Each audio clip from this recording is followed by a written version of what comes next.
Heureux de vous retrouver et bienvenue pour ce culte du 21 février où nous voulons célébrer le nom du Seigneur Jésus car il nous a sauvés il y a de cela environ 2000 ans et depuis que nous l'avons accepté aussi en retour, il est avec nous pour nous faire du bien. Alors nous voulons élever son nom même si c'est dans la difficulté, le Seigneur ne change pas. La parole de Dieu nous encourage même à compter les bienfaits de Dieu quand nous regardons à sa bonté, quand nous venons à lui tous les jours. Il nous laisse sa paix, sa présence nous suffit pour vivre une vie heureuse. Alors nous voulons prier maintenant, remettre ce culte entre les mains du Seigneur et ensuite louer Dieu de tout notre cœur. Merci Seigneur pour chaque personne qui s'est connectée via Internet pour vivre un moment particulier avec toi. Seigneur, non seulement être spectateur derrière son écran, mais bien plus vivre quelque chose. Seigneur, merci pour ces personnes. Tu les bénis en retour, elles ainsi que toute personne dans leur maison maintenant. Que ta présence soit manifeste et que par ta grâce, tu nous conduises jusqu'à ton cœur. Ouvre donc nos cœurs à ta sainte présence. Merci parce qu'alors tu veux y déverser ton amour, ta paix, ta joie. Quelle grâce de te connaître. Seigneur, tu relèves celui qui est tombé. Seigneur, tu viens en aide aux pauvres, à l'indigent, aux malades. Seigneur, tu es le Dieu qui sauve, qui guérit, qui délivre. Alors nous voulons encore aujourd'hui nous attendre à toi et par la foi, par avance, te bénir, te louer pour tes bienfaits, Seigneur. Amen. Amen. Amen. Louons Dieu ensemble ce premier chant dans la joie. Je chanterai de tout cœur.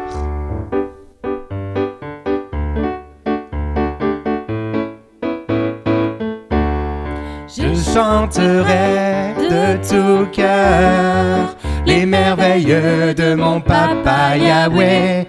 Il m'a ôté des ténèbres, il m'a délivré de tout. Je chanterai de tout cœur les merveilles de mon Papa Yahweh. Il m'a ôté des ténèbres, il m'a délivré de tout. Paix. Je suis dans la joie, je suis dans la joie, une joie immense. Je suis dans l'émotion, car Yahweh m'a libéré. Je suis dans la joie, une joie immense. Je suis dans l'émotion, car Yahweh m'a... Mon papa est fidèle, mon papa est fidèle. Il ne m'abandonne jamais. Je n'ai plus rien à craindre, car Yahweh m'a... Mon papa est fidèle, mon papa est fidèle. Il ne m'abandonne jamais. Je n'ai plus rien à craindre, car Yahweh m'a libéré. Je suis dans la joie, une joie immense. Je suis dans l'émotion, car Yahweh m'a libéré. Je suis dans la joie, une joie immense. Je suis dans l'émotion, car Yahweh m'a libéré. Je suis dans la joie, je suis dans la joie, une joie immense. Je suis dans l'émotion, car Yahweh m'a libéré. Je suis dans la joie, une joie immense. Je suis dans l'émotion, car Yahweh m'a libéré.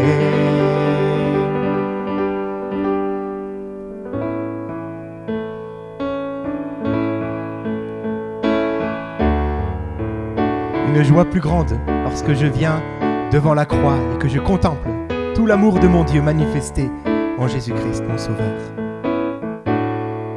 Sur le mont du Calvaire, il était une croix où Jésus souffrit tant de douleurs.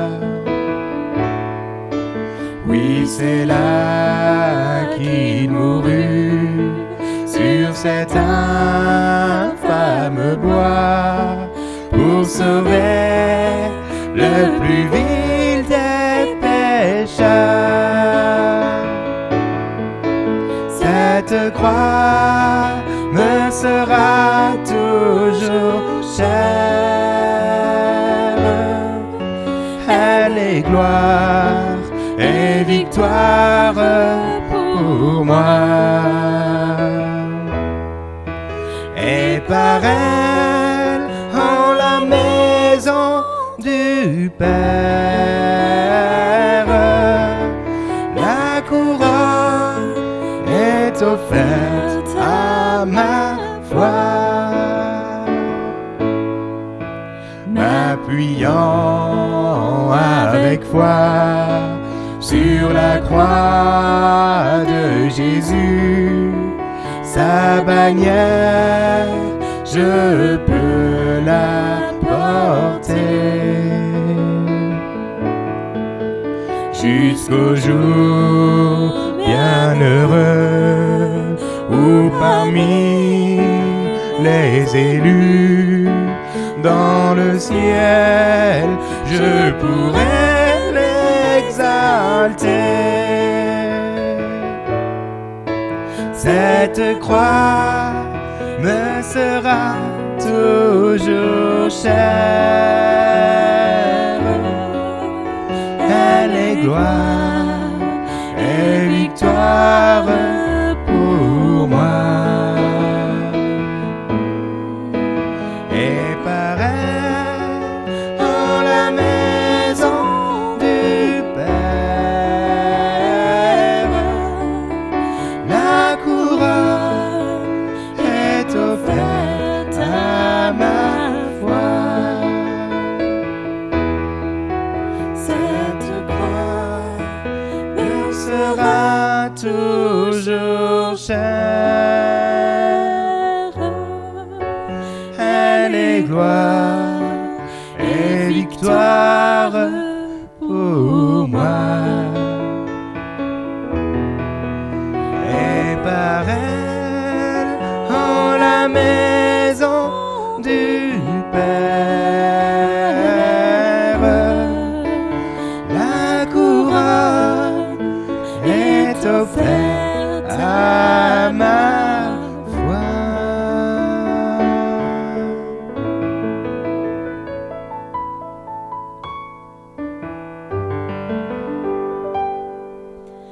De la croix, la grâce coule comme un fleuve constamment. Oh, venez, venez en foule, un plein pas dont vous attend, oui. Venez, venez en foule, un plein pas dont vous attend. Espoir, espoir pour le plus coupable, espoir pour tout malheureux, espoir le Christ adorable. Ô brigands, ouvrez les cieux, espoir le Christ adorable. Ô brigands, ouvrez les cieux, oui, oui, pour tous la grâce abonde, à tous le ciel est ouvert, pour tous les pécheurs du monde, le Rédempteur a souffert. Pour tous les pécheurs du monde, le Rédempteur croise à sa miséricorde, croise à sa miséricorde, qui durait éternellement. Pour grâce déborde à cette heure, en ce moment. Oui, pour toi la grâce déborde à cette heure, à ce moment.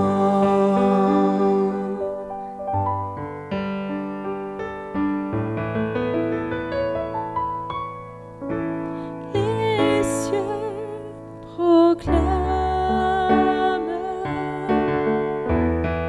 La gloire du ressuscité. rien n'est égal, Rien n'est égal rien n'est égal à la beauté du Seigneur. Chantons, à jamais il sera l'agneau sur le trône. sur le trône. Je fléchis mon genou Je fléchis le genou, pour l'adorer lui seul. je veux chanter. Je veux chanter la gloire du ressuscité. Tu es l'agneau, L'agneau immolé nous a rachetés pour Dieu. À jamais tu seras, à jamais tu seras, l'agneau sur le trône. l'agneau sur le trône. Je fléchis le genou Je fléchis le genou pour t'adorer toi seul. Je veux chanter, je veux chanter la gloire du ressuscité. L'agneau immolé nous a rachetés pour Dieu. À jamais tu seras,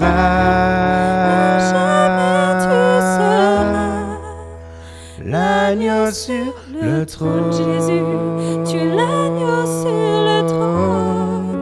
Je fléchis le genou, Je fléchis le genou pour t'adorer toi seul, Jésus. jamais tu seras. Jésus, tu seras l'agneau sur le trône. Merci. Oui, tu es l'agneau sur le Alléluia, trône. ton amour. Nous fléchissons nos genoux ce Sois matin élevé, Seigneur. devant toi, Jésus. Soit la gloire, Nous louange. t'adorons, toi seul. Ton nom soit la gloire. Toi seul, Jésus. Seigneur Jésus. Tu es l'agneau immolé. Tu reviens Toi la comme gloire. le lion de Juda. Tu es le grand roi des rois. Seigneur, Mon cœur t'appartient. Ton nom soit toute la gloire, Jésus. Sois élevé, sois magnifié dans nos cœurs, dans nos vies. Et là où nous sommes, dans nos foyers, derrière nos écrans, nous élevons le nom de Jésus-Christ, le nom du Saint des Saints, le nom du Seigneur des Seigneurs, le nom du Sauveur, celui qui a payé afin de nous racheter de nos péchés, de cette vaine façon de vivre sans Dieu. Merci pour la vie nouvelle, merci pour le Saint-Esprit, merci pour le cœur nouveau, merci car maintenant, par la foi, nous pouvons marcher à ta suite et pour ta gloire. Nous voyons ta main dans nos vies et Seigneur, même dans les temps difficiles, Seigneur, nous voyons ta fidélité. Tu es là, tu es fidèle. Sois béni, Jésus. Alléluia.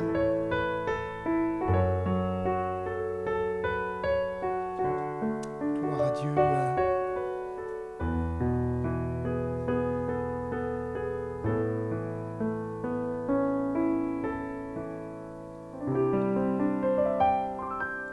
tu m'as ébloui par tes mélodies.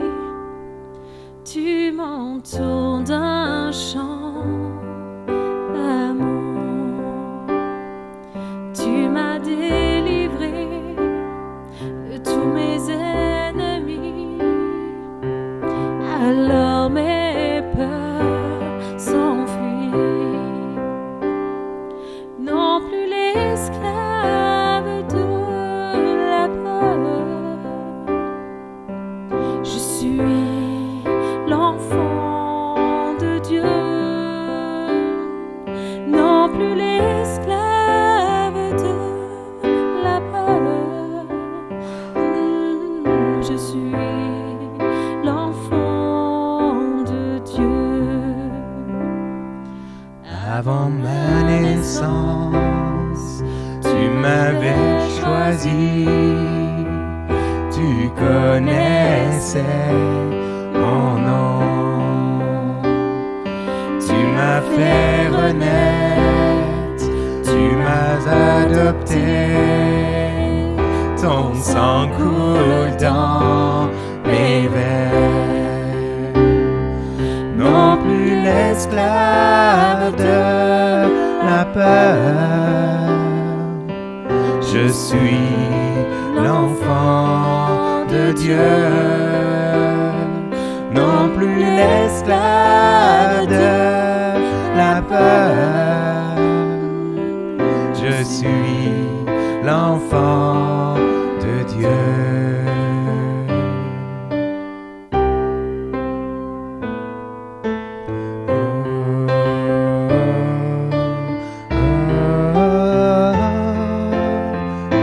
Je suis entourée par les bras du Père. Je suis entourée de ces chants de délivrance. Il nous a libérés de l'esclavage, puisque nous sommes ses enfants. Chantons notre liberté. Oh, oh, oh, oh,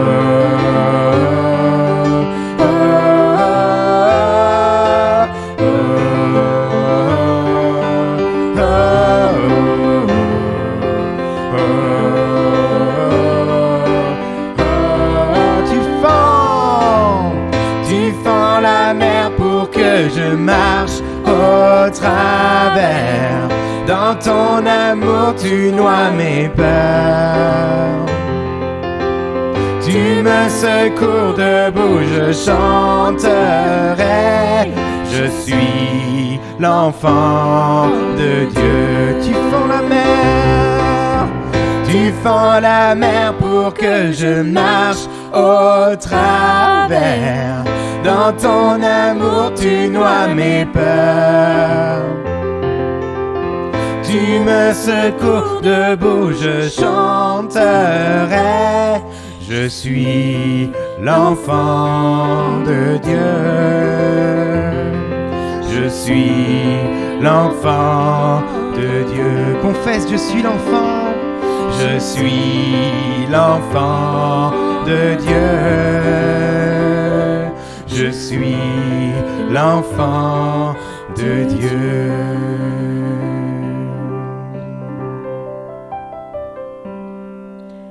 Dieu de gloire, je t'adore. Ton nom s'élève en majesté de mes lèvres.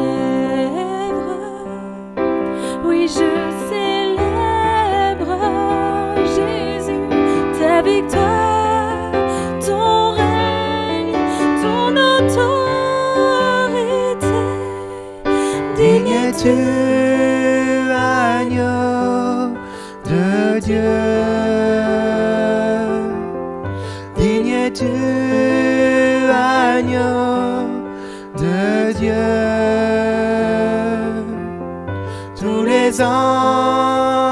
ensemble acclament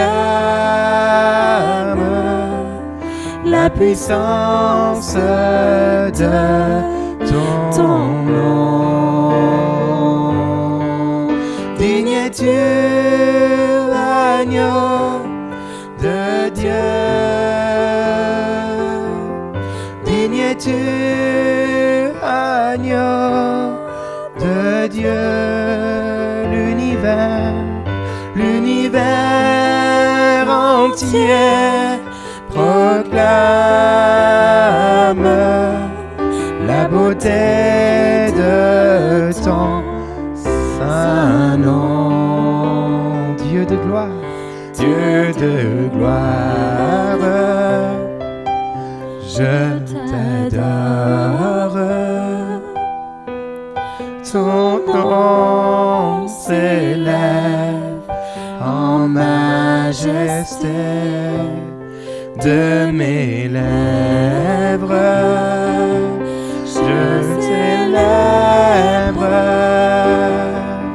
ta victoire, ton règne, ton autorité. Digne es-tu, agneau de Dieu. Digne es-tu, agneau de Dieu. Tous les anges ensemble acclament la puissance de ton. Dis-lui, digne es-tu, agneau de Dieu. Digne es-tu, agneau de Dieu. Digne es-tu, agneau de Dieu. L'univers entier proclame la beauté de ton saint nom. Dieu de gloire.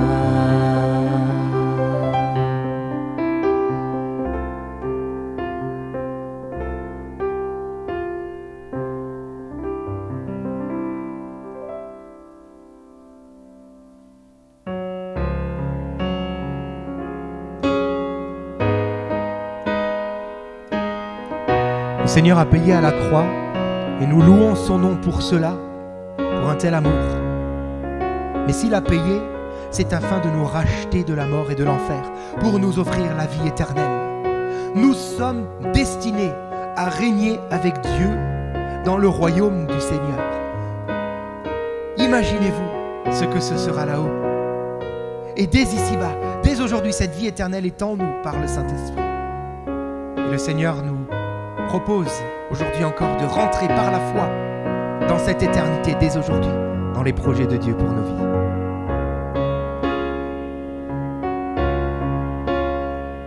À cette puissante croix, tu as payé le prix de ma destinée. À cette puissante croix, tu as cloué tous ceux qui me condamnaient. À cette puissante croix, tu as créé un chemin nouveau pour ma vie. À cette puissante croix, tu as cédé ta vie glorieuse pour moi.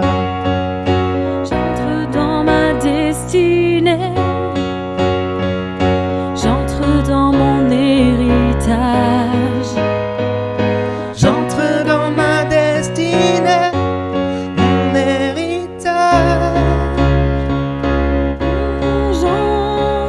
J'entre dans ma destinée. J'entre dans mon héritage. J'entre dans ma destinée, mon héritage.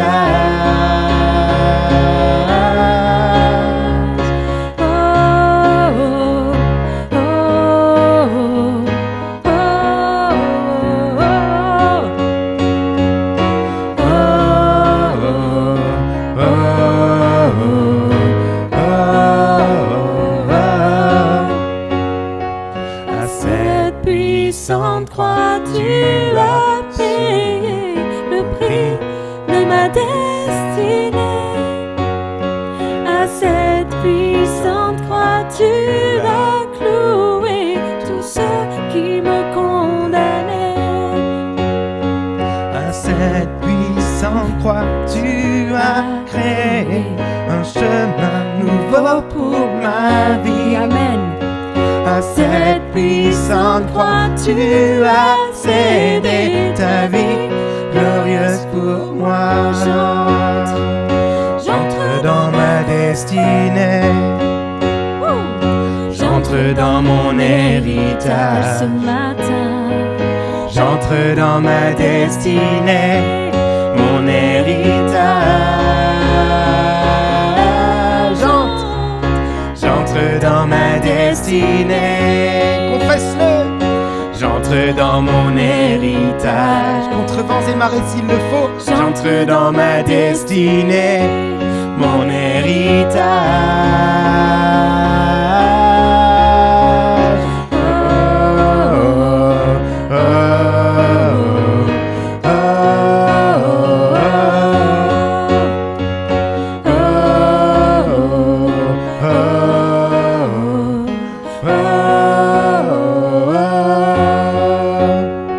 À cette puissante croix, tu as souverainement élevé ton nom, Amen.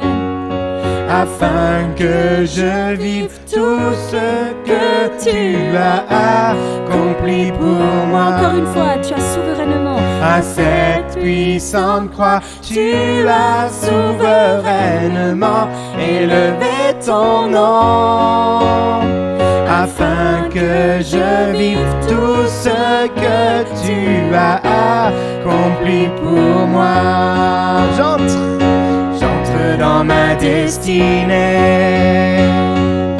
J'entre dans mon héritage.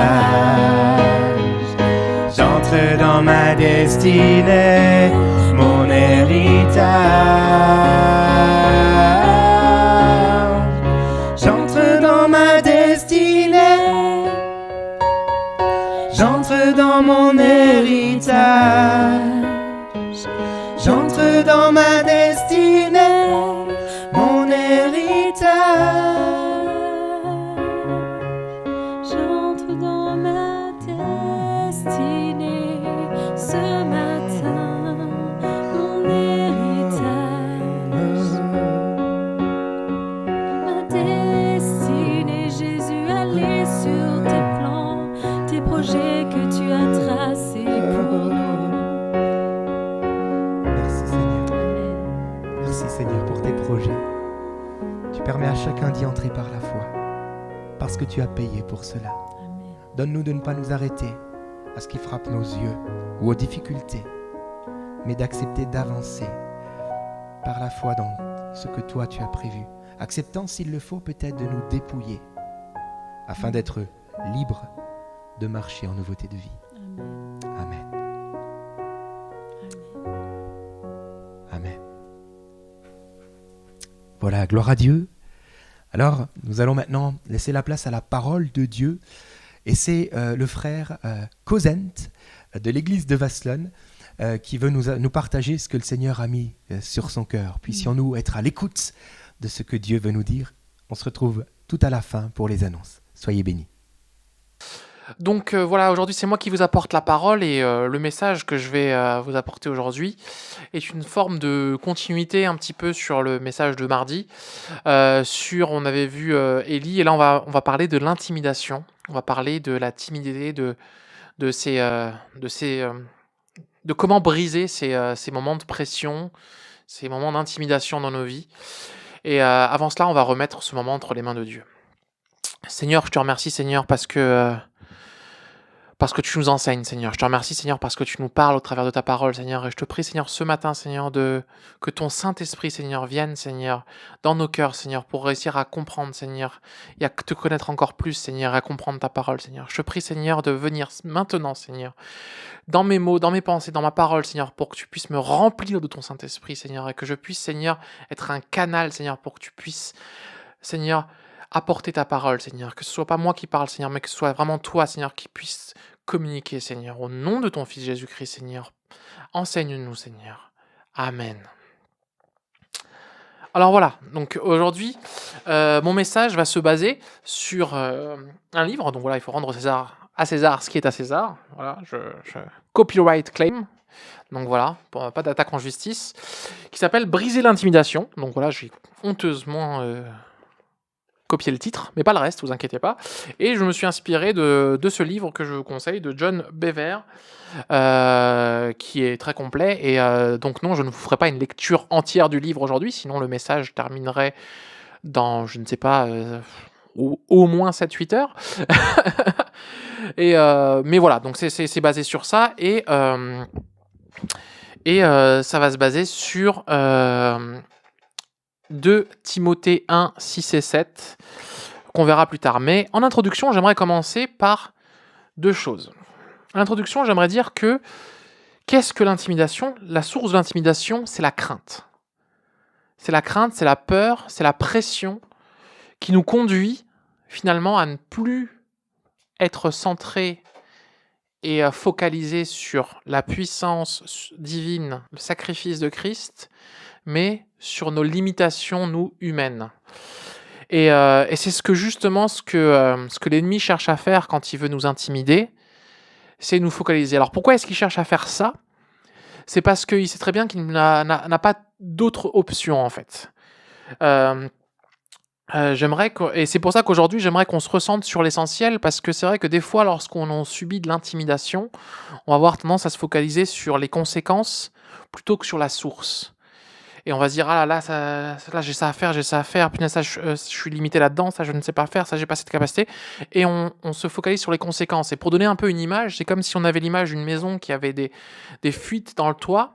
Et à chaque fois qu'il pleut, on est là à essayer de vouloir éponger et vider l'eau qui est à l'intérieur de la maison, alors qu'en fait, le problème, c'est le toit. Et donc là, aujourd'hui, voilà, on va essayer de parler de ça. Alors, pas que je vais vous donner la solution à la source de toute intimidation, mais même si c'est la source, c'est souvent Satan. Mais pourquoi est-ce que le diable utilise cette forme-là pour nous attaquer ? Parce que finalement, en fait, ce qu'il faut se rendre compte, c'est que c'est la seule chose qu'il puisse faire, parce que Dieu nous avait donné une autorité. Et on peut le voir en Genèse, dans Genèse 1, 26, quand Dieu fait la création, il donne autorité à Adam sur les animaux, sur la terre, sur tout. Il avait cette autorité, cette position de les dominer, en fait. Et ce qui s'est passé, c'est que le diable, par sa provocation, et en poussant Adam dans le péché, en fait, a récupéré cette autorité. Et Adam, en fait, en s'enfuyant finalement, en péchant contre Dieu, a perdu cette autorité qui était l'autorité naturelle que Dieu lui avait donnée. Et on le voit que c'est lui qui l'a récupérée, parce que en Luc 4, 6, et on va prendre ça ensemble avec vous. Donc voilà, vous pouvez sortir vos Bibles. En Luc 4, 6, on a le diable qui dit « Je te donnerai toute cette puissance et la gloire de ces royaumes, car elle m'a été donnée, et je la donne à qui je veux. » Donc voilà, on voit que le diable a récupéré cette autorité. Mais il l'a récupérée pendant un bref temps, puisque Christ, par sa mort à la croix et par sa résurrection, a récupéré toute cette autorité. Et nous, en tant qu'enfants de Dieu morts et restés en Christ, nous avons non seulement récupéré l'autorité d'Adam, mais on a encore, qui était limité finalement aux animaux, à la terre, nous on a récupéré cette autorité divine en Christ, parce que Christ, son autorité s'exerce aussi dans les cieux. Et donc du coup, comme on a récupéré cette autorité, on peut le voir, cette position d'autorité en Ephésiens 1, 19, 20 et 21, et même en Éphésiens 2, 1 à 6, qu'on va prendre ensemble. Éphésiens 2, on va prendre le verset 6. Il nous a ressuscités et fait asseoir avec lui dans les lieux célestes en Jésus-Christ. Donc c'est-à-dire que nous sommes, en tant qu'enfants de Dieu, ressuscités. Nous sommes morts et ressuscités par le baptême, par cette conversion, et nous sommes assis dans les lieux célestes. Donc la possibilité que le diable a de nous atteindre est maintenant finie, morte. Et donc la seule chose qu'il peut essayer de faire, du coup, c'est d'essayer que de nous-mêmes, en fait, on descende, qu'on laisse cette autorité, qu'on laisse cette position qu'on a, en nous intimidant, en nous ramenant à ne plus nous focaliser sur cette position, cette autorité qu'on a en Christ, mais en nous amenant à nous focaliser sur notre nature charnelle, notre nature humaine et nos limitations, en fait. Et c'est pour ça que l'une des manières que le diable a essayé de nous atteindre, c'est l'intimidation. Et c'est pour ça qu'on voit derrière Paul qui nous avertit et qui nous dit clairement que notre travail à nous, c'est de ne pas se laisser atteindre par le diable. Et il le dit en Éphésiens 4, verset 27, il le dit « Ne laissez pas de place au diable ». Parce que lui ne peut rien faire de plus que ce que nous, on lui accorde. Il est muselé. Le lion rugissant est muselé par Christ qui est mort et qui est ressuscité. On a même dans le terme grec, place, c'est lieu, mais c'est pas le lieu. Nos lieux à nous, ils sont célestes, ils sont plus terrestres maintenant. Même si on vit sur terre, on a une nature nouvelle. Et c'est pour ça que c'est important qu'on préserve et qu'on reconnaisse notre position d'autorité aussi. Parce que quand on va se retrouver dans des temps d'intimidation, quand le diable va venir nous dire « Hey, non, voici notre position, voici où l'on est parce qu'on est racheté en Christ. » Et on doit s'opposer au diable. D'ailleurs, même pour avoir cette paix divine, Jésus nous dit « Heureux ceux qui procurent la paix, car ils sont appelés fils de Dieu. » Pas ceux qui gardent la paix. Donc voilà, on n'est pas là pour éviter la confrontation, on n'est pas là pour, quand on se fait intimider, on se dire, bon, ok, non, confronte le diable, comme Jésus a confronté lorsqu'il s'est fait tenter par le diable. Dieu dit, la parole dit, Dieu nous a dit qu'on est assis dans les lieux célestes avec lui. Donc c'est important finalement de mettre ça en introduction. On est des enfants de Dieu, on a une autorité par le sacrifice de Christ, et on fait partie du corps de Christ. Et petite précision, quand on fait partie du corps de Christ, on est un corps ensemble, il n'y a pas de petite ou de grande partie.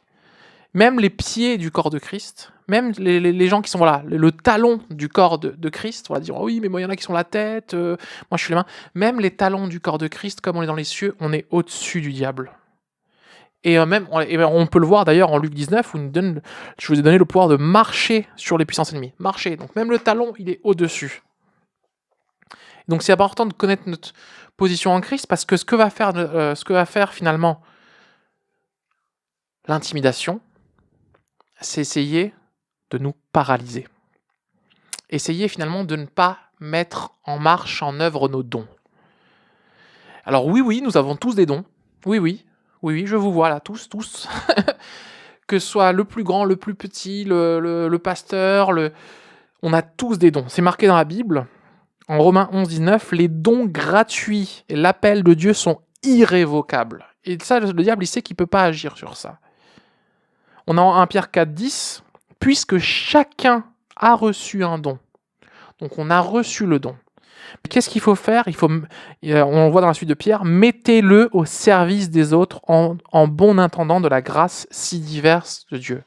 Donc ça veut dire qu'on se rend compte qu'on est appelé, mais on est appelé et on reçoit ces dons quand on devient enfant de Dieu, mais qu'il faut qu'on les mette en action, il faut qu'on les cultive, il faut qu'on les travaille. Donc ça veut dire qu'il n'y a pas de personne dans le corps de Christ qui est une partie boiteuse. Et je dirais même plus que ça. C'est que quand on a finalement Paul qui va nous dire en 1 Corinthiens 12, 22, que les membres du corps qui pourraient paraître les plus faibles sont nécessaires, et ceux qui se considèrent comme les moins honorables, on les entoure avec le plus grand honneur. Donc je tiens aujourd'hui à dire un des mensonges du diable quand tu utilises l'intimidation, c'est de faire oui, mais toi, t'es un peu inutile. Il y a des parties qui sont plus... Et là, c'est pareil, on voit une forme d'intimidation. Le mensonge.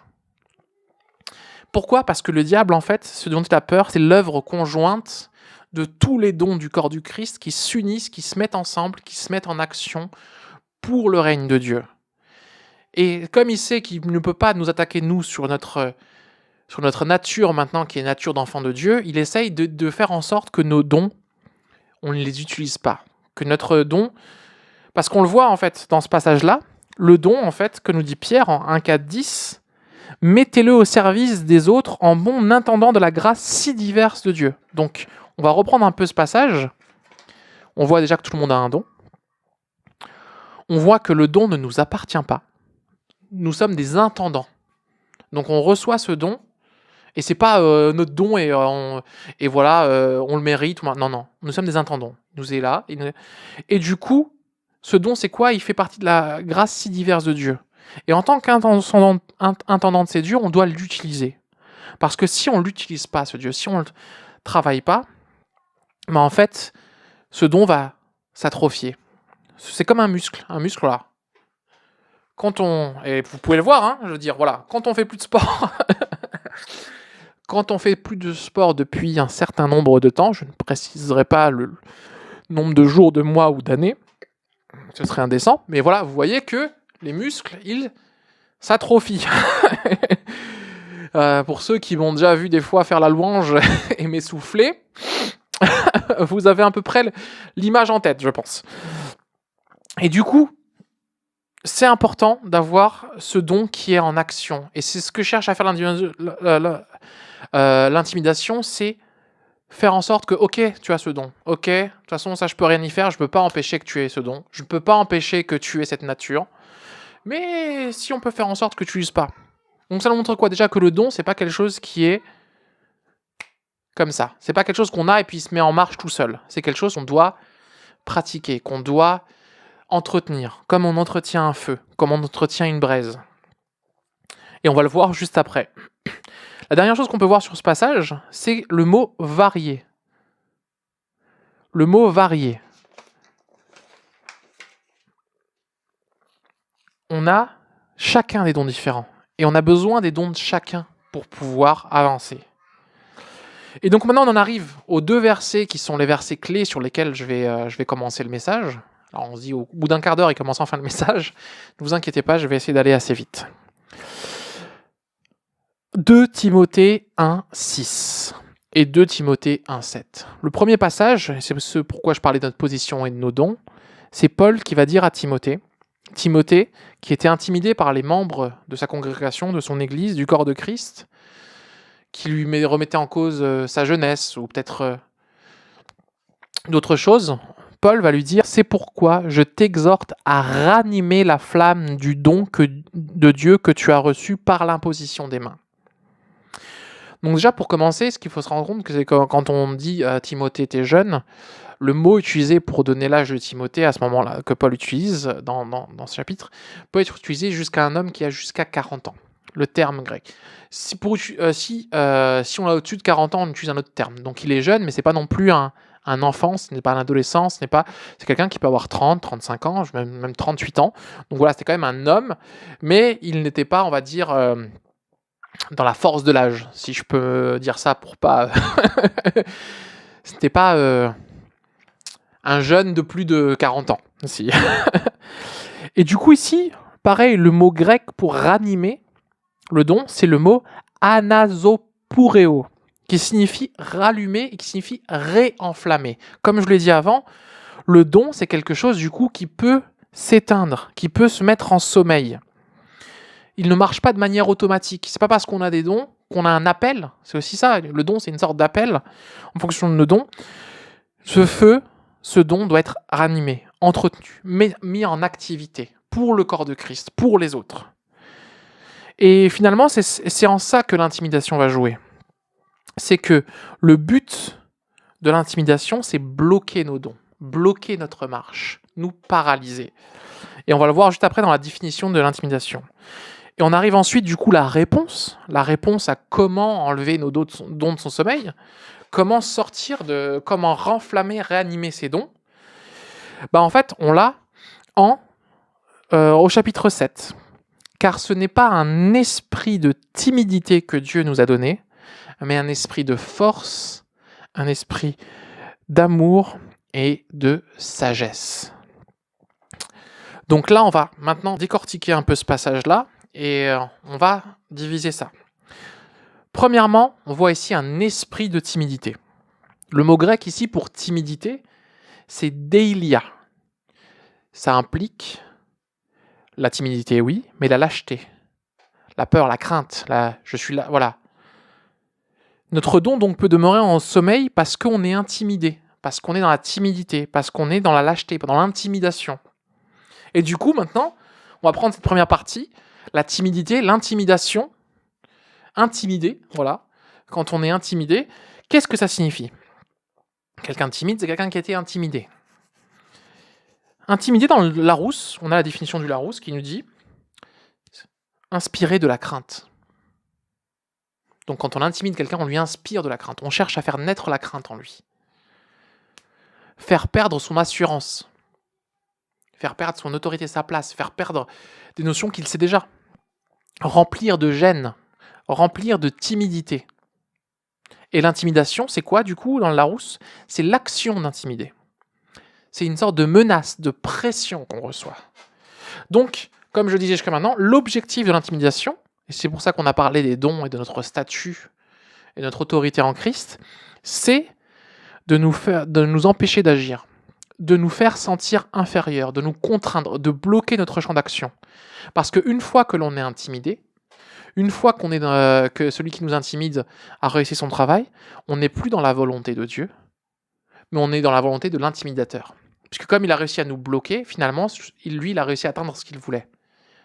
Nous faire nous stopper, nous faire ne pas aller plus loin. Et comme on l'a vu, l'origine de l'intimidation, donc, faire perdre son assurance, inspirer la crainte, c'est donc la crainte, la peur. Et cette crainte, cette peur va venir de l'ennemi. Elle ne vient pas de Dieu. Dieu ne cherche pas à nous faire peur, nous faire craindre. Dieu est justice, et c'est vrai que des fois, sa majesté, sa puissance peuvent nous effrayer quand on se rend compte à quel point il est plus grand que nous, mais il ne cherche pas à nous remplir de gêne, nous intimider. Dieu, par son amour, il cherche à chasser cette crainte. Mais l'ennemi, ne pouvant nous empêcher d'avoir nos dons, du coup, cherche à nous limiter par cela. Et donc, dans cette intimidation, et dans ce moment où on est finalement paralysé, des fois, on va tolérer des choses qu'on n'aurait pas tolérées autrement. On va reprendre Timothée, alors 2 Timothée 7 là, ce n'est pas un esprit de timidité. Donc c'est pas quelque chose qui est juste humain.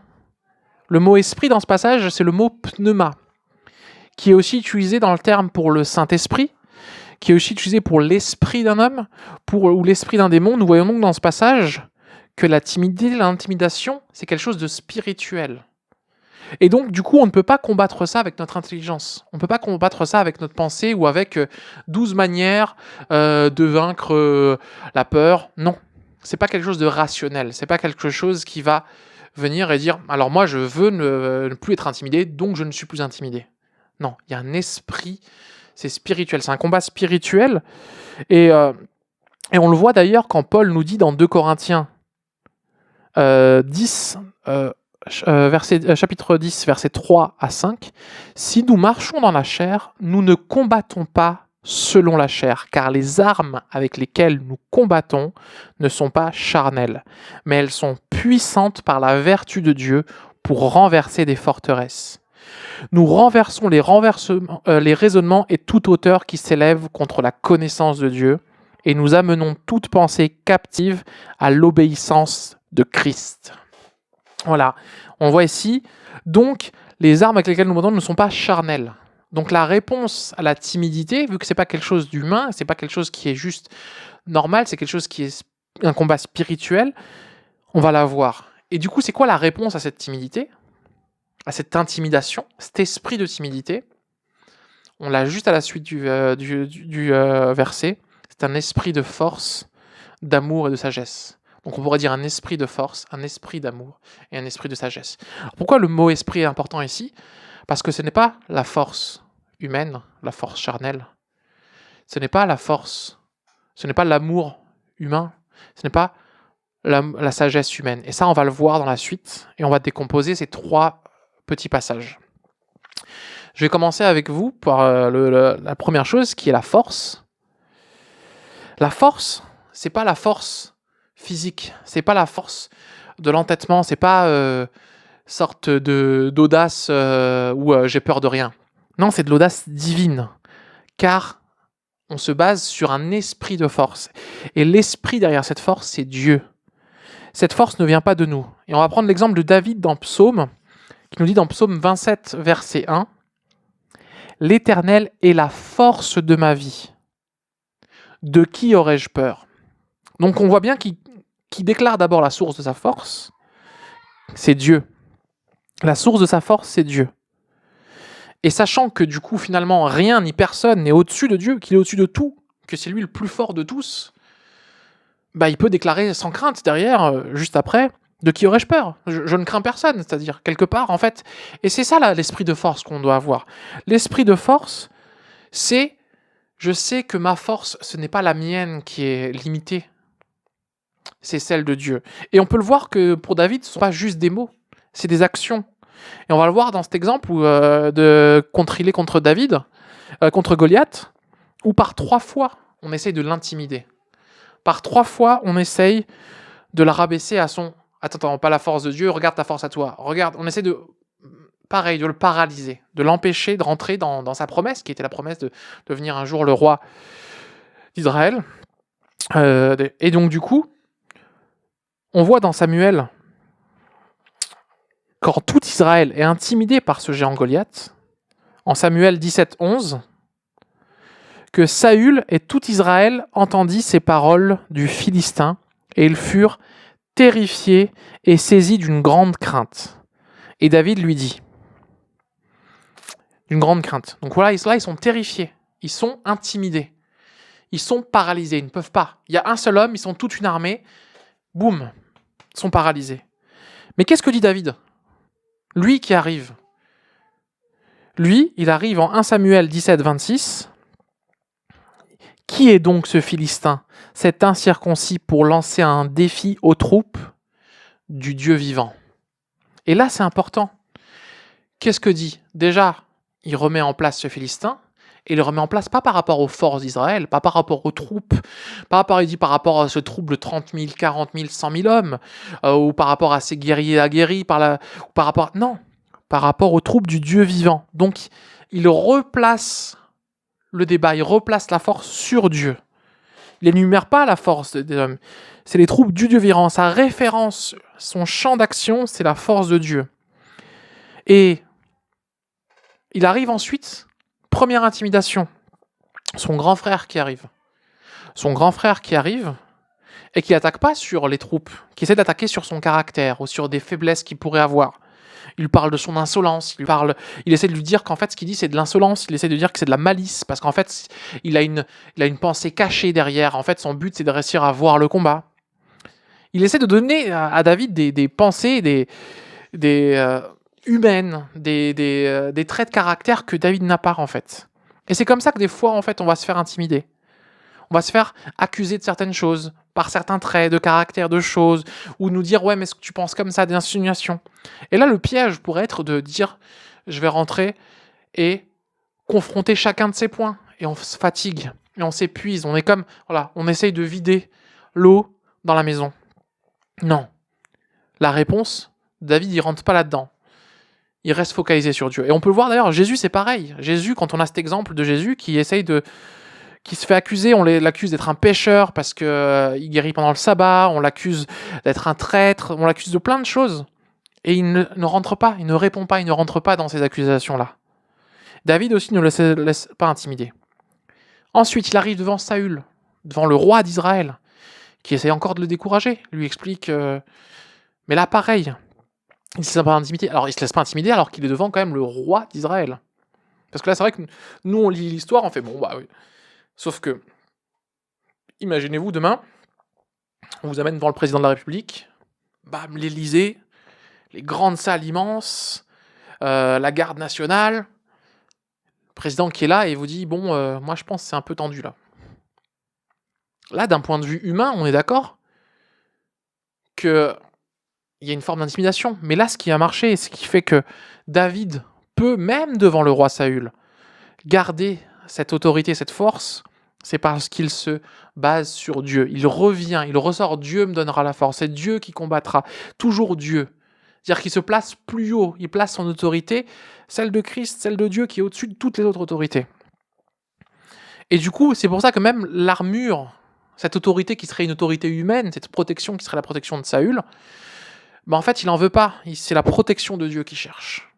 Alors, je dis pas que allez-vous lancer... allez... S'il y a des gens à l'armée chez nous, allez à l'armée sans gilet pare-balles et tout ça, mais c'est pour dire que il se place sur l'autorité de Dieu. Et ensuite, il arrive devant Goliath. Et pareil, Goliath qui essaye par les insultes de le rabaisser par ses paroles et par sa stature. Et là encore, qu'est-ce qu'il dit ? Dieu te livrera. C'est Dieu qui livre, c'est pas lui. Donc par 3 fois, il est intimidé, et sa réponse, c'est l'autorité de Dieu, la force de Dieu, pas sa force à lui. Si à n'importe quel moment, en fait, pendant ces tentatives-là, il s'était dit, attends, regardons d'un point de vue humain, regardons d'un point de vue physique, regardons les forces que moi j'ai, lui il fait cette taille-là, moi je fais cette taille-là, combien je peux soulever. Peut-être qu'à ce moment-là, ils auraient été paralysés, et ils ne seraient pas rentrés à ce moment-là dans le plan de Dieu. Peut-être que le plan de Dieu aurait été retardé pour lui. Et c'est comme ça qu'en fait l'intimidation veut faire. C'est que finalement, il serait peut-être devenu roi d'Israël, mais peut-être plus tard. Peut-être qu'à ce moment-là, il n'aurait pas pu être utilisé par Dieu. Et c'est pour ça que c'est important de prendre cette référence de Dieu. On a en Hébreux 13, 5 à 6, on nous dit, car Dieu lui-même a dit, je ne te délaisserai point, je ne t'abandonnerai point. C'est donc avec assurance, en tant que chrétien, on peut avoir cette assurance que nous pouvons dire, le Seigneur est mon aide, je ne craindrai rien, que peut me faire un homme. C'est cette force-là qui est. C'est ça la force, l'esprit de force. C'est cette force qui nous donne cette assurance de pouvoir être une arme face à l'intimidation. Parce que finalement, dans l'intimidation, sachant que le diable n'a plus d'emprise sur nous, ne cherche finalement que à nous mentir, à nous faire croire que cette force, en fait, c'est notre force humaine à nous. Et il nous sait, comme Goliath, comme machin, t'as vu ta force, t'as vu combien tu mesures, t'as vu tes capacités, t'as vu, toi, t'es capable que de ça, regarde, tes capacités à toi. Et c'est vrai que si on fait l'erreur de se focaliser sur nos capacités humaines à nous au tenté, et que nous ne voyons pas au travers de la force de ce que le Dieu de miracle peut accomplir, on peut rentrer et laisser place au diable et laisser place à l'intimidation. On arrive au deuxième point. Deuxième point, qu'on a un esprit d'amour. Et là, c'est pareil, c'est un esprit d'amour. C'est pas de l'amour au sens humain, c'est pas le désir. Je désire, j'ai de l'affection pour toi, je désire faire des choses. Et puis, on voit très bien que l'amour humain, même si des fois on a un sentiment, un désir, une envie envers quelqu'un, on peut être trompé, on peut être déçu, on peut voir qu'il est limité. Là, ici, on a un esprit d'amour. Et pour ça, on va prendre l'exemple de Pierre. Parce que finalement, on peut voir que Pierre, qui a cet amour, qui dit avoir cet amour pour Christ, ce désir de pouvoir dire moi je me lève contre, moi j'irai mourir j'irai mourir pour toi, je serai prêt à me donner ma vie pour toi, en Jean 18, 3 à 10. Voilà, c'est ce même Pierre qui finalement, qui disait avoir cet amour, qui renia Jésus par 3 fois quand sa vie était en jeu. Cet amour, c'est pas cet amour que nous cherchons. Cet amour, c'est l'amour divin, l'esprit d'amour, l'amour de Christ. Et c'est quoi l'amour de Christ ? L'amour de Christ, c'est l'amour qui est prêt à sacrifier sa vie. Par obéissance à son Père, oui, mais par amour pour nous. Comme il le dit en Jean 10, 25, celui qui aime sa vie, 10 ou 12, oui. Celui qui aime sa vie la perdra. Et celui, je crois que c'est en 12, 25, pas 10, pardon. Et celui qui est sa vie dans ce monde la conservera pour la vie éternelle. Jésus nous aimait et nous a aimés plus que sa propre vie terrestre. Jésus est mort et ressuscité. Et nous aussi, par l'action de Christ, en tant qu'enfants de Dieu, nous sommes morts en Christ et ressuscités avec lui. On a en Romains 6, 4. Nous avons donc été ensevelis avec lui par le baptême en sa mort, afin que comme Christ est ressuscité des morts, par la gloire du Père, de même nous aussi, nous marchions en nouveauté de vie. Donc finalement, cet amour, c'est quoi ? Cet amour dont on parle ici, c'est où est-ce qu'on place notre vie ? Où est-ce qu'on place notre amour ? Là, Pierre, il disait qu'il aimait Christ, mais il aimait sa vie plus que Christ. Et quand finalement, il y a eu un risque pour sa vie. Quand il a eu peur finalement pour sa vie, qu'est-ce qui s'est passé? Il a renié Christ. Et ce que Christ nous demande, c'est de donner notre vie. Alors quand je dis ça, c'est pas des fois forcément la mort au sens physique, même si pour certains chrétiens dans le monde, c'est ça. Mais l'amour de notre vie, c'est des fois mettre notre vie à nous en priorité. C'est-à-dire, par exemple, peut-être notre vie sociale, notre vie économique, notre temps libre, l'image qu'on a de nous-mêmes, la réputation qu'on a auprès des gens, le nombre d'amis. C'est ça, finalement, l'amour de la vie. Peut-être à notre époque ou dans notre société. Et l'intimidation, en fait, finalement, si c'est ça notre amour, elle peut avoir un impact sur chacun.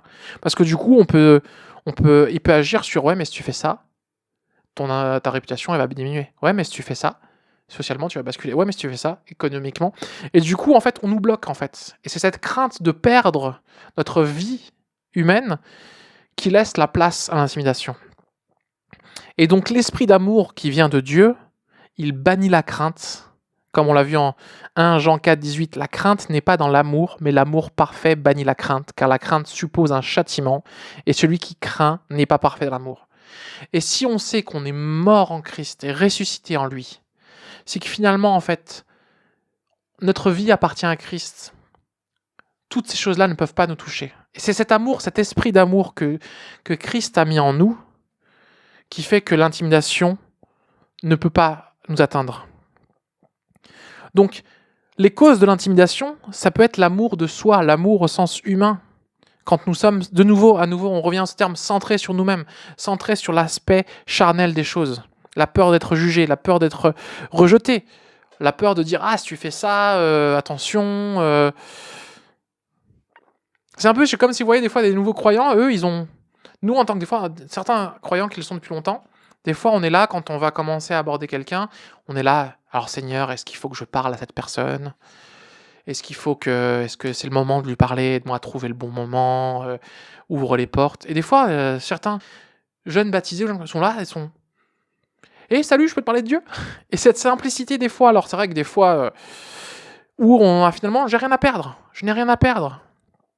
Au pire, la personne me dit non. Alors, je dis pas d'aller faire du prosélytisme et commencer à se retrouver à hurler en plein milieu de la place Kléber Hey, Jésus vous aime Repentez-vous » et de se faire mettre en prison derrière. Mais voilà, d'avoir cette mort à soi par rapport à toutes ces choses finalement du monde actuel. Avoir ce témoignage simple.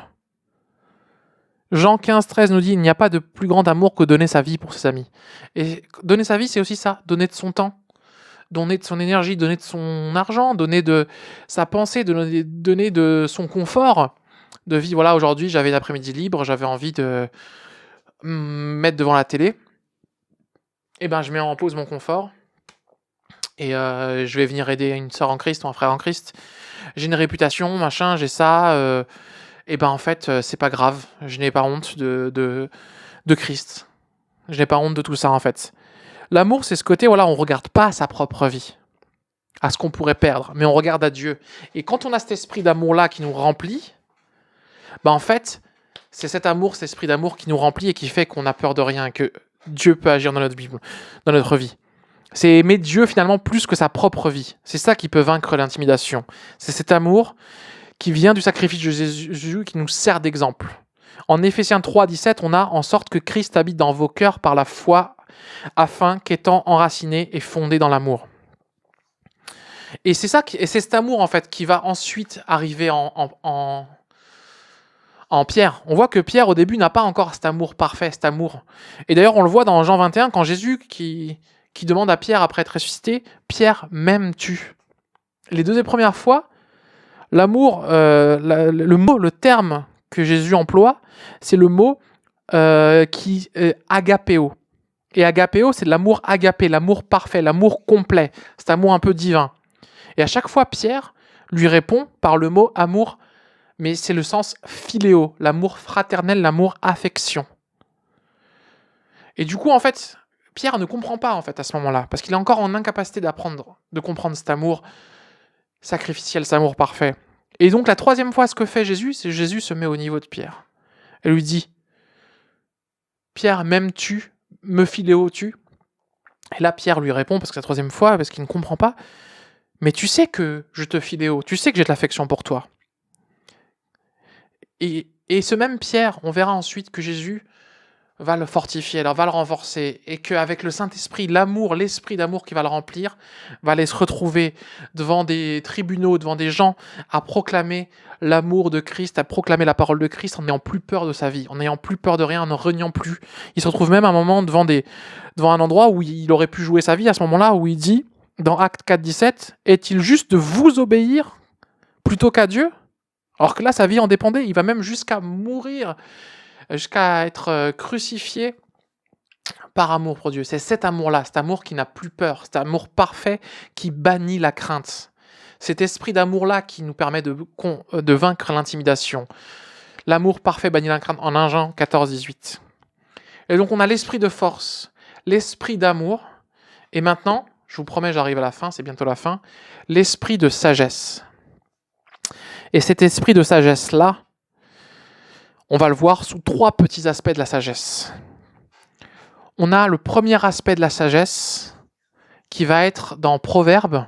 On va le voir sous 3 points, dans Proverbes 9, 10, dans Proverbes 1, 7 et dans Proverbes 2, 5. On a 3 fois cette sorte d'affirmation où le commencement de la sagesse, c'est la crainte de l'Éternel. Donc la sagesse qui nous permet de battre l'intimidation, l'une des formes de sagesse, c'est la crainte de l'Éternel. Et vous voyez, on avait parlé avant l'intimidation, c'est quoi ? C'est insuffler la crainte, mais la crainte humaine. La crainte au sens de nous terrifier, de nous paralyser, de nous inquiéter, de nous effrayer. Et là, ce qu'on dit, c'est pour combattre cette crainte-là, qu'est-ce qu'il faut ? Il faut qu'on ait une autre crainte, la crainte de Dieu. Et celle-ci, elle n'est pas pour but de nous effrayer ou de nous terrifier. La crainte de l'Éternel, c'est quoi ? C'est reconnaître qui il est. Reconnaître sa majesté, sa sainteté, reconnaître qu'il est le Dieu au-dessus de tout Dieu, reconnaître sa gloire, son honneur, la vénération dont il est digne. C'est le mettre en fait à la première place. Et si notre crainte en fait, c'est Dieu, c'est de l'attrister, c'est lui qui est notre crainte principale, et bien justement la sagesse, c'est de mettre cette crainte en priorité. Et cette crainte-là, la mettre au-dessus de la crainte des hommes, au-dessus de la crainte humaine, matériel, social. Et si on fait ça, cette crainte de Dieu va chasser toutes les autres craintes. Et c'est pour ça qu'on va pouvoir ensuite remettre nos dons en action, nous remettre en marche, en selle. Proverbe 29, 25 nous dit « La frayeur devant les hommes est un piège ». Quand on est sous la frayeur par rapport aux hommes, c'est un piège. Parce que du coup, comme on l'a vu avant, c'est celui qui nous intimide où on est sous son joug. Si on se laisse, si on a peur des hommes, finalement, c'est à eux qu'on va obéir. Parce que du coup, on va agir en fonction de la crainte des hommes. Et nos actes et nos conséquences vont se positionner par rapport à cette crainte-là. Si on craint Dieu, on va se positionner par rapport à la crainte de Dieu. Notre crainte de Dieu, c'est celle qui doit nous définir. Et on a Paul dans Philippiens 2, 12 qui nous dit « C'est avec crainte et tremblement, mettez votre salut en action. » Et on revient à ce terme-là, le salut en action, c'est-à-dire nos dons. En fait, ils ne doivent pas être paralysés, limités par la crainte des hommes, par l'intimidation qu'on peut avoir. Parce que notre crainte, elle doit se baser sur Dieu. Et c'est ces craintes-là de Dieu, en fait, de voir avancer le règne de Dieu, de voir avancer Dieu dans notre vie, dans notre parole, dans nos pensées, dans nos actions, qui doivent mettre notre salut en action, nos dons en action. Et on a aussi ce verset-là en Proverbe 14, 26 et 27. « Celui qui craint l'Éternel possède un appui ferme, et ses enfants ont un refuge auprès de lui. La crainte de l'Éternel est une source de vie pour détourner des pièges de la mort. » La crainte de l'Éternel, c'est une source de vie pour détourner des pièges de la mort. C'est ça la sagesse, cet esprit de sagesse. C'est pas de la sagesse juste humaine, c'est cette crainte de l'Éternel. Ça, c'est la première forme de sagesse. La deuxième forme de sagesse, c'est que des fois, en fait, la sagesse, c'est de ne rien faire du tout. Quand on est sous pression, quand on est sur intimidation, quand on a cette crainte, on va des fois s'agiter. On va chercher à trouver une solution parce qu'on ne supporte pas cette intimidation. Ça nous oppresse, cette intimidation nous fait sentir mal à l'aise. Et du coup, on va avoir ce réflexe des fois de vouloir nous agiter et faire des choses, mais sans la pensée de Dieu, sans être accompagné par de Dieu. Et la sagesse, c'est justement ne faire que des choses accompagnées de Dieu. Et on va voir 2 exemples par rapport à ça. C'est que voilà, quand on a l'impression que Dieu ne bouge pas, que Dieu ne nous a pas entendus, que Dieu ne fait pas changer les choses, on va se dire, moi je vais faire les choses à la place de Dieu. Et l'exemple, on l'a avec Saül de nouveau et David. Saül, on voit dans 1 Samuel 13-12, quand il ne voit pas Samuel arriver, il y avait une bataille, et il devait attendre l'arrivée de Samuel. Et comme il ne le voit pas arriver, il traîne au bout de 7 jours, ce qu'il fait, c'est qu'il prend l'Holocauste, et il l'offre lui-même, alors que lui, il n'est pas... Ce qui se passe, c'est que, voilà, Saül, il est roi, il n'est pas sacrificateur. Et quand il n'est pas sacrificateur, il n'a pas le droit d'offrir des holocaustes. Mais il le fait, parce qu'il ne voit pas... Et que nous, pareil, des fois, on ne voit pas Dieu agir. Et ça aussi, c'est une forme d'intimidation, une forme de pression. On va avoir tendance à agir tout seul. Et on voit d'ailleurs que ce qui a motivé cette action seule de chez Saül, c'est qu'il craignait plus les hommes que Dieu. En 1 Samuel 15-24, il dit « Je craignais le peuple et j'ai écouté sa voix ». Ça, c'est ça aussi. Le manque de sagesse, c'est écouter, ça craindre le peuple. On revient un peu comme sur l'amour. Alors que David, dans la même situation, il a une situation un peu similaire. En 1 Samuel 30, de versets 6 à 8, il arrive. Il voit de retour dans la ville s'est fait saccager, qu'ils ont enlevé leurs femmes, leurs enfants. Et qu'à ce moment-là, en fait, le peuple parlait de le lapider. Donc, il y a quand même une impression, une intimidation du peuple. Une crainte. Il y avait sa vie qui était en jeu, là, à David. Il ne se laissa pas mouvoir par le peuple ou par l'intimidation du peuple. Il se centra encore une fois sur Dieu. Et qu'est-ce qu'il dit au verset 8 ? Et David consulta l'Éternel. Est-ce que si je les rattrape, est-ce que tu seras avec moi ? Il ne bouge pas tant qu'il n'est pas sûr que Dieu est avec lui. Et ça aussi, c'est une forme de sagesse dans notre vie. Je ne bougerai pas tant que Dieu ne me fait pas bouger, ou tant que je n'ai pas l'assurance que c'est avec Dieu que je bouge. Alors des fois, Dieu va nous laisser la possibilité de bouger, mais voilà, il faut bouger avec Dieu. Il ne faut pas bouger à la place de Dieu ou pour Dieu, ou t'inquiète Seigneur, je sais ce qu'il faut que tu fasses, il faut que je fasse, je le fais, parce que toi, t'as l'air d'être trop occupé. Ça, c'est pas une forme d'intelligence. Une forme d'intelligence, c'est de savoir rester là où on est, tant qu'on n'est pas sûr que c'est ce que Dieu veut. Le troisième aspect de la sagesse, c'est la connaissance. Mais là, c'est pareil, c'est l'esprit de sagesse, c'est pas la connaissance humaine. Le dernier aspect de la sagesse, c'est la connaissance de la parole de Dieu, c'est l'esprit de connaissance. Et on a en Proverbe 19, 11-9, les justes sont délivrés par la connaissance. Mais ici, c'est pas juste la connaissance naturelle, c'est pas la connaissance humaine, c'est la connaissance spirituelle. La connaissance, c'est-à-dire animée par l'esprit. La connaissance de la volonté de Dieu, de son caractère, de sa parole. Donc c'est pas juste une connaissance où voilà, j'ai appris par cœur, je connais mes versets, un peu comme les scribes, les pharisiens, je connais la parole, je peux te verser, allez hop, Habakkuk 4.12, non, c'est pas ça. Ce n'est pas une connaissance basée sur la connaissance humaine, mais c'est une connaissance basée sur l'esprit. On a en 2 Corinthiens 3.6, Paul qui nous dit « La lettre tue, mais l'esprit vivifie ». Donc j'aimerais m'arrêter 2 secondes sur ça, et après j'ai fini, je vous promets. C'est que beaucoup de gens, des fois, vont prendre ce passage et lui faire dire autre chose. Ils vont dire, alors du coup, c'est-à-dire que la lettre est en opposition par l'esprit, donc si on veut être spirituel, il faut arrêter de passer son temps sur les Écritures. D'ailleurs, c'est ce qui a rendu les pharisiens. Il y a même des courants chrétiens qui disent, du coup, il ne faut pas faire d'études bibliques ou des écoles bibliques ou des notions, parce que du coup, ça va éteindre l'esprit. Non, c'est pas ce que Paul dit là. Il dit, met pas en opposition la lettre et l'esprit. Il dit que la lettre, elle a besoin d'être soutenue et d'être lue au travers de l'esprit. Et c'est pour ça que là, ici, on parle de l'esprit de sagesse. C'est la lettre seule ne suffit pas, elle doit être accompagnée de l'esprit. Mais ce que dira le Saint-Esprit ne peut pas être contraire à l'écriture de Dieu. Et ce qu'on va lire dans la Bible ne peut pas rentrer en contradiction avec ce que nous dit l'Esprit, sinon c'est qu'il y a un problème. Dieu, il s'homogénise, il ne se contredit pas lui-même. Et on voit d'ailleurs, dans l'exemple, quand Jésus prêche, en Matthieu 7, 28-29, après que Jésus eut achevé ses discours, la foule fut frappée de sa doctrine, car il enseignait en ayant autorité, non pas comme leurs scribes. Et cette autorité qui vient de la puissance de l'esprit. C'est cette autorité qui est l'esprit de sagesse. Il ne faisait pas que lire la Bible. Elle était vivante en lui, vivifiée par l'esprit. Et d'ailleurs, on voit Paul qui dit en 1 Corinthiens 2:13, « Et nous parlons non avec des discours qu'enseigne la sagesse humaine, mais avec ceux qu'enseigne l'esprit, employant un langage spirituel pour les choses spirituelles. » Et c'est ça l'esprit de sagesse. C'est qu'on va prendre la parole de Dieu, on va l'étudier en profondeur, mais elle va nous être révélée. Elle va nous être révélée par le Saint-Esprit qui est en nous, au travers de la lecture. Donc on arrive ici à la globalité de la fin de notre message. Qu'est-ce que nous dit Dieu par rapport à cette intimidation qui cherche à nous paralyser, à nous bloquer, à ce que le diable cherche à nous arrêter dans notre pensée?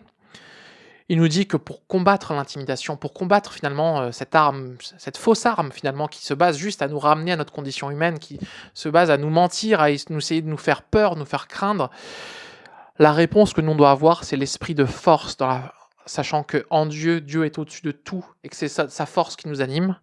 C'est l'amour du sacrifice de Jésus qui est mort à la croix pour nous et que du coup, en étant mort avec lui, on n'a plus peur de rien, on n'a plus peur pour nos vies parce que notre vie est en Christ.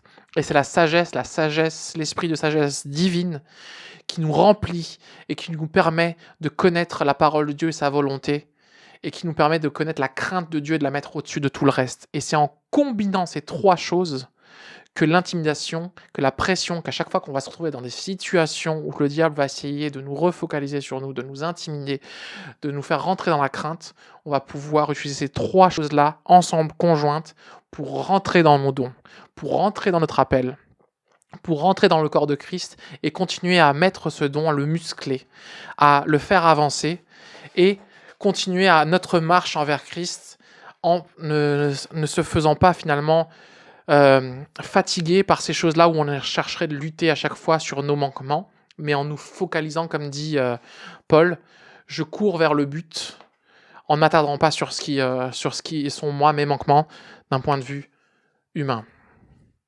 On va prier. Seigneur, je te remercie, Seigneur, parce que à travers de ta parole, Seigneur, tu nous enseignes, Seigneur, comment, Seigneur, combattre le combat de la foi, Seigneur, comment nous positionner, Seigneur. Quand l'ennemi cherche, Seigneur, à nous intimider, Seigneur, à nous bloquer, Seigneur. Toi, Seigneur, tu nous as dit que, Seigneur, par ta force, Seigneur, par ton amour, par le sacrifice de Jésus, par cet amour qui allait jusqu'à se donner lui-même, et par ton Saint-Esprit qui nous vivifie et qui remplit ta parole, Seigneur, par ces trois choses-là, toi, le Père, le Fils et le Saint-Esprit, Seigneur, tu nous aides, Seigneur, à vaincre toutes choses, Seigneur, et à sortir vainqueur de toute attaque, Seigneur, par ton autorité, Seigneur, par cette position qu'on a dans les cieux, Seigneur. Et je te prie qu'aujourd'hui, Seigneur, chaque personne, Seigneur, qui dans sa vie, Seigneur, subit de l'intimidation, Seigneur, des pressions, Seigneur, des choses, Seigneur, puisse, Seigneur, reprendre cette force, cet amour et cette sagesse, Seigneur, les placer devant lui, Seigneur, et les vivre pour briser cette intimidation, pour briser cette pression, Seigneur, au nom de ton Fils Jésus-Christ, Seigneur. Libère, Seigneur, de l'intimidation, Seigneur, chaque personne qui va écouter ce message, Seigneur. Au nom de ton Fils, Amen. Voilà, je vous souhaite à tous un excellent dimanche et une bonne semaine. Soyez bénis. Voilà, merci à notre frère Cosent pour ce partage et merci au Seigneur pour sa parole. Voilà, que Dieu nous conduise maintenant à vivre ce que nous avons entendu. C'est en tout cas ce que le Seigneur désire, que nous ne soyons pas des auditeurs oublieux, mais au contraire que nous puissions nous servir de cela pour que nos vies soient transformées. Alors les annonces avant de nous séparer. Rendez-vous toute cette semaine, du lundi au vendredi, pour vivre ensemble les cafés à la fois, ces temps de méditation quotidienne autour de la parole du Seigneur. Si vous avez à cœur de vivre cela, connectez-vous sur la chaîne YouTube de l'Église, Église EEP, W, ou même abonnez-vous à cette chaîne afin de recevoir dans vos boîtes mail toutes les vidéos publiées sur la chaîne dès qu'elles sortent. Voilà, rendez-vous aussi le mardi soir à 20h15 pour nos rendez-vous de prière avec un temps de partage suivi d'un temps de prière, chacun derrière son écran. Nous croyons que Dieu répond encore aujourd'hui aux prières des justes, c'est-à-dire de ceux qui ont Jésus dans le cœur. Et puis, pour le culte, dimanche prochain, rendez-vous dans les locaux de l'église ou si vous ne le pouvez pas, sur la chaîne YouTube, mais ce sera à 9h45 comme aujourd'hui. Voilà, que Dieu vous bénisse, très bonne semaine à vous et à bientôt.